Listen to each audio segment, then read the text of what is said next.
આપણું સિનિયર કેજીમાં આપણું સામાન્ય જ્ઞાન છે, બરાબર? તો સામાન્ય જ્ઞાનમાં આપણે આપણી સામાન્ય જ્ઞાનની ચોપડી છે ને એમાં જુઓ પેજ નંબર 37 પર આવ્યા છે. તો પેજ નંબર 37 પર આપણો પાઠ 18 છે. આપણા પાઠનું નામ છે તહેવારો. તહેવારો એટલે કે આપણા તહેવારમાં આવે છે ને, ઈદ આવે છે, ઈદે મિલાદ આવે છે, પછી બકરી ઈદ આવે છે, મોહરમ આવે છે, એવા આપણે તહેવાર મનાવીએ છીએ ને એવા હિન્દુના તહેવાર આવે. જુઓ, હિન્દુના તહેવારમાં રક્ષાબંધન, દિવાળી આવે, નવરાત્રિ આવે, ગણેશ ચતુર્થી આવે. તો આ જે તહેવારો છે ધાર્મિક તહેવાર કહેવાય એને. આ ધાર્મિક તહેવારમાં આ તહેવારના દિવસે શું કરે છે હિન્દુ લોકો એનું આપણને ચિત્રમાં બતાવ્યું છે. જુઓ, તો અહીંયા લખ્યું છે સૂચનામાં કે નીચેના તહેવારો ક્યારે આવે છે, તેનું મહત્વ શું છે, કેવી રીતે ઉજવીએ છીએ.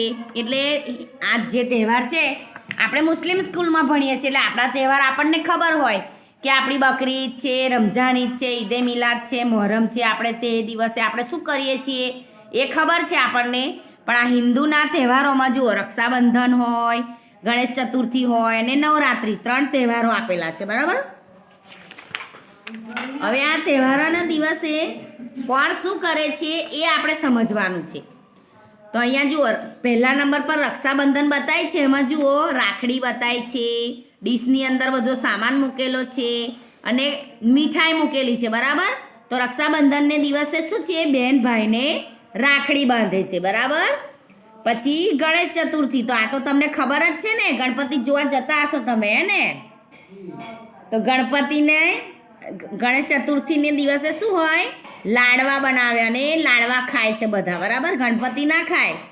જે આ ગણેશ ચતુર્થીના દિવસે જે તહેવાર ઉજવતા હોય બધા હિન્દુ ભાઈઓ એ આ લાડવા બનાવીને મીઠાઈ ખાય છે.